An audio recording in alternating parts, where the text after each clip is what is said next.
सरेगाव तालुका मुदतखेड येथील प्रकाश आनंदराव गिरे वय वर्ष 53 यांनी सततच्या नापिकाला कंटाळून तसेच सावकारी व बँक कर्जांच्या सततच्या जाचाला कंटाळून आत्महत्या केल्याची दुर्दैवी घटना नुकतीच घडली आहे। राज्यात शेतकऱ्यांच्या आत्महत्या हा दिवसेंदिवस वाढतच असून मराठवाड्यात सर्वात जास्त आत्महत्या पाहायला मिळत आहेत। सध्या मागच्या 2 आठवड्यापूर्वी झालेल्या अतिवृष्टीमुळे पुरात सर्वच पीक वाहून गेल्याने कर्ज कसं फेडावं व सावकाराच्या जाचामुळे चिंताग्रस्त शेतकरी प्रकाश आनंदराव गिरे यांनी धावत्या रेल्वेच्या समोर येऊन स्वतःचं आयुष्य संपवलं।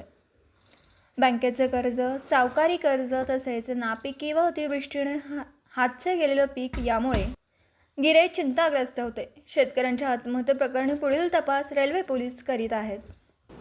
दिवसभरातील घडामोडींचा आढावा घेण्यासाठी पाहत रहा N24 मराठी न्यूज चॅनल।